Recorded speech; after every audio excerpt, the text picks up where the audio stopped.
पत्नी सहित ये नियम ले लिया जो गुरुदेव ने बताया भगवत प्राप्ति का उपाय, संत सेवा। आज से अब हमारे जीवन का उद्देश्य एक ही होगा, संत सेवा। संत भगवान पधारे, उनकी सेवा करें, उनकी जूठन पाएं, बस यही हमारे जीवन का उद्देश्य। अब जब यही उद्देश्य केवल रहेगा और कोई कार्य नहीं होगा तो बाहर से धन की आय बंद हो जाएगी। और भक्तों को क्या है, आप थोड़ी श्रद्धा केवल कर लीजिए, वो तो एक संत पाके जाएगा तो 4 संत भगवान से आपस में बात कर, बड़ा श्रद्धालु है, बड़ा सात्विक, भोजन पाने से भजन की स्फूर्ति होती। अब संतों की मंडली आने लगी, उन्हें तो भाव चाहिए, श्रद्धा चाहिए। दृढ़ निश्चय किया कि आज से हम संत सेवा में अपना जीवन व्यतीत करेंगे। अब संतों की मंडली आ रही, कढ़ाई चढ़ी हुई है, खूब सुंदर सुंदर भोग पकवान बनते, ठाकुर जी का भोग लगता है। संत मंडली नाम कीर्तन गुण कीर्तन करते हुए वहां वास करती, कई कई दिन मंडलियां वास करती। अब तो कुछ समय में ऐसा प्रचार प्रसार हुआ कि भारत के तीर्थों में एक दूसरे से चर्चा करते तो जैसे तीर्थों को लोग जाते ऐसे हरिपाल जी के घर आने लगे। संत भगवान के प्रेमी भक्त जन, वैष्णव जन, जैसे जैसे सेवा होती वैसे वैसे इनके यश का विस्तार होता। बिस्तरे सब जग विमल कीरति साधु संगति ना टरे। अब आय तो थी नहीं, क्योंकि एक ही उद्देश्य हो गया, संत सेवा। तो जितना था वो लगना प्रारंभ हुआ, संत सेवा बढ़ती गई। धीरे धीरे धीरे धीरे जो जमा हुआ धन था वो धीरे धीरे प्रभु के भक्तों की सेवा में सब खर्चा हो गया। अब संतों का तो आना बंद नहीं हुआ, तो कर्जा लेने लगे। सब खत्म का मतलब जमीन बेच दी, जो कीमती जेवरात तो सब बेच दिए, अन्न धन सब राधे राधे संत सेवा में। जब कुछ नहीं तो कर्जा लेने लगे। कर्जा भी तो तभी पटाया जा सकता है जब कुछ व्यापार या अब कुछ रह नहीं गया। तो कर्जा देने वाले कुछ कुछ दे के कर्जा कि भाई सम्माननीय व्यक्ति है, भगवान के भक्त हैं, पर कभी ये 5 रुपए वापस नहीं करेंगे, पता है, क्योंकि सब। अब अगली बार जब मांगने गए तो हाथ जोड़ दिया कि हमारे भी परिवार है, क्योंकि सब उन पर श्रद्धा करते थे। संत सेवा शब्द देखते पर एक दिन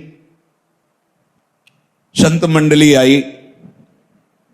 हरिपाल जी अपनी पत्नी के समीप जाके कहा कि हमें ऐसा लगता है कि आज जो है हमारी जो नियमावली है संत आराधना आज टूट जाएगी, कुछ है नहीं, क्या करूं?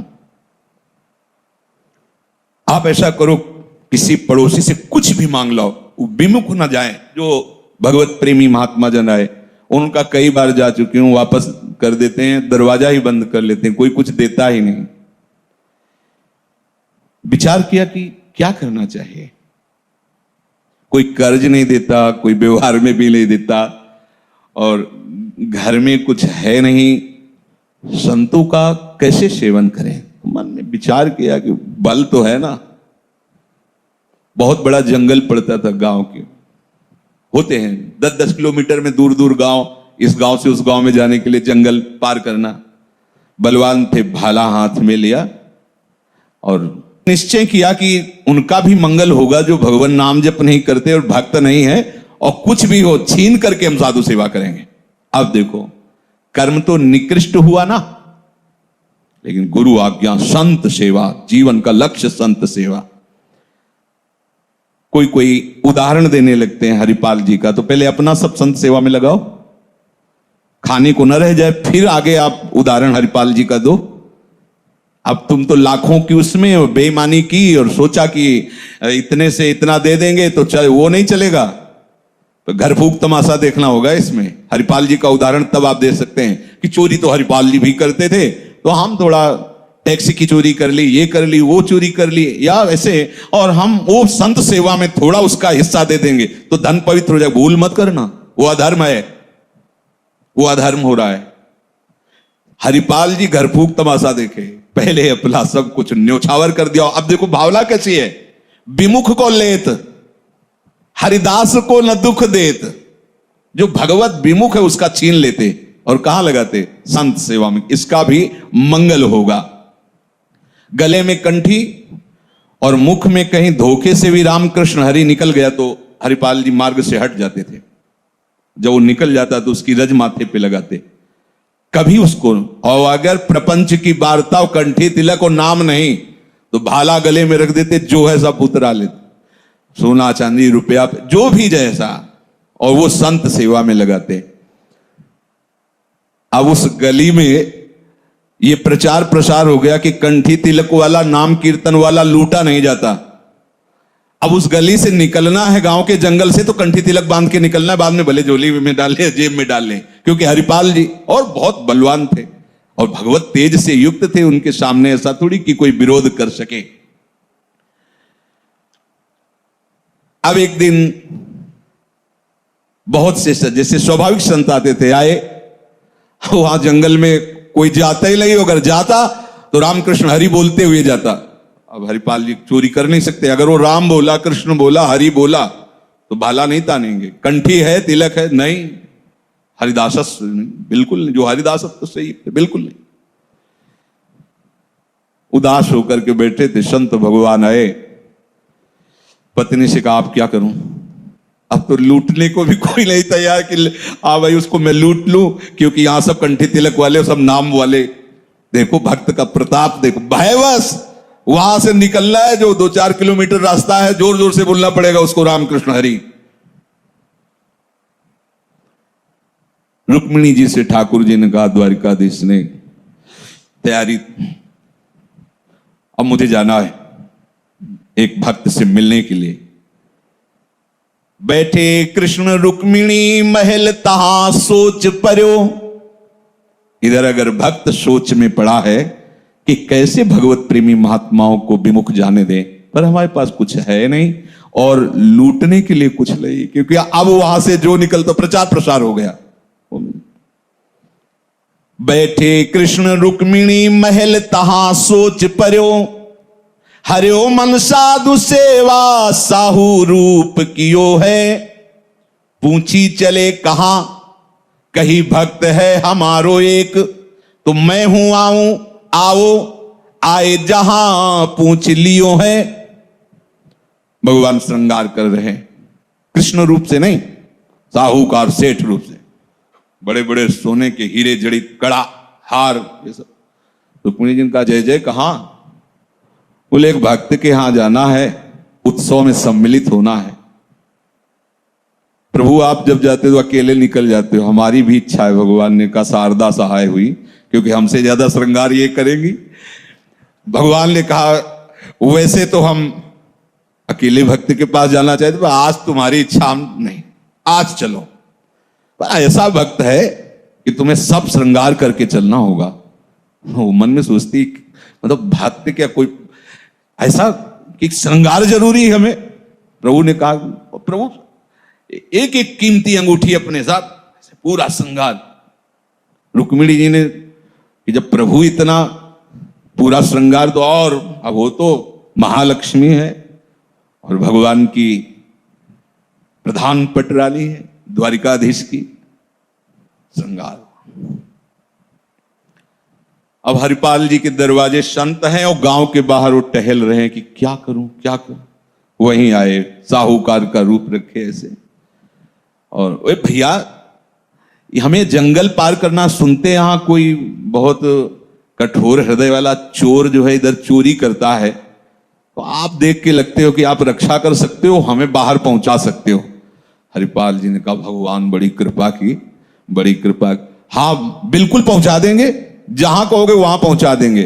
बोले हम ऐसे फ्री काम नहीं लेते, हम कुछ मुद्रा देंगे जब आप जंगल पार कर दोगे। बोले पहले दो, हमारे यहां अतिथि आए हैं, बिल्कुल हम सुरक्षित आपको पहुंचा देंगे, लाओ।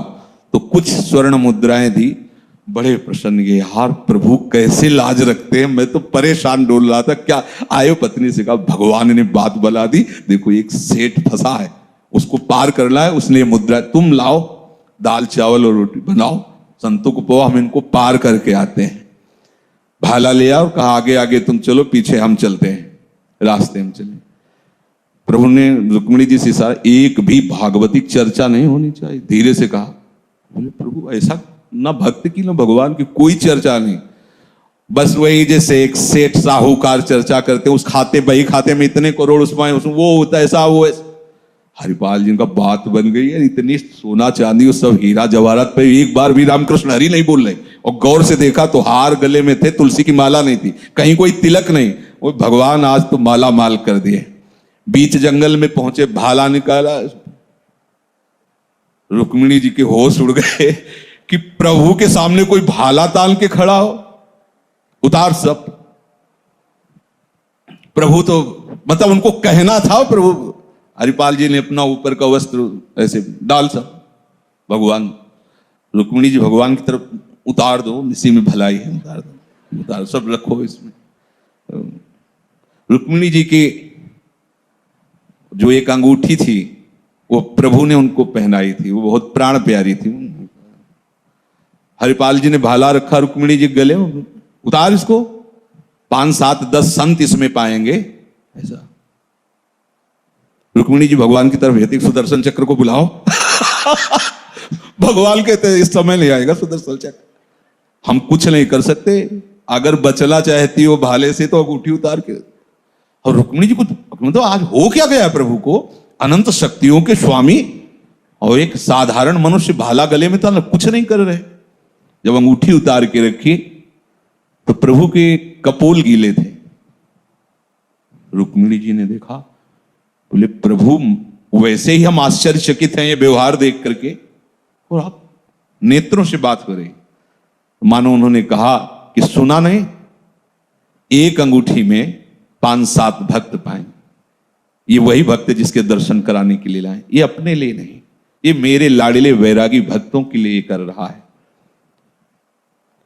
भगवान हरिपाल जी से कहा कि देखो हमारी तरफ, जे ही देखा श्री रुक्मिणी जी और द्वारिका, साष्टांग भगवान के चरणों, प्रभु बहुत बड़ा अपराध हो गया, स्वामी की तो सेवा आराधना की जाती है, मैं ऐसा नीच कि अपने इष्ट के गले में भाला तान रहा हूं। प्रभु मैं बहुत नीच हूं, बहुत अधम का नहीं, मैं तुम्हें बहुत प्यार करता हूं क्योंकि तुम हमारे भक्तों से प्यार करते हो।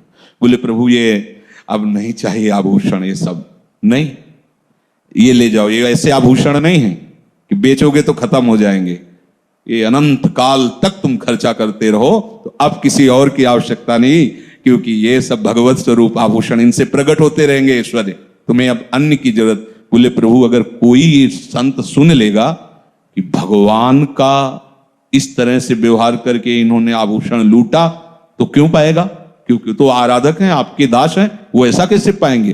बोले आपने भगवान को थोड़ी लूटा, आपने तो साहूकार को लूटा है, तो कोई नहीं जानेगा, हम ही आप तो हैं, और जानेगा कोई, तुम ले जाओ। बोले प्रभु एक और बात है कि साधु सेवा में बाहरी सेवा तो हमारी है, लेकिन आंतरिक पूरी सेवा तो पत्नी की है। प्रभु हमें तो आपका दर्शन हो गया, लेकिन जो सेवा का आधार है, अगर वो ना संतों को दुलार करें, बना के पवाएं मां की तरह, तो प्रभु हम ला के सामग्री दे देते, कैसे हो पाता।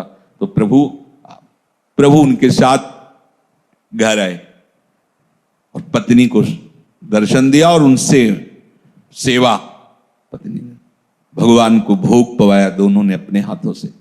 देखो कर्मण्ये वाधिकारस्ते मां फलेषु कदाचन, जो केवल शास्त्र सम्मत सदगुरुदेव की आज्ञा, संत सेवा, भगवंत सेवा या किसी भी जीव की सेवा की भावना, सुख देवे को चावचित, सुख लेने की भावना नो, उसका एक ही फल होता, कहीं भी भगवत प्राप्ति।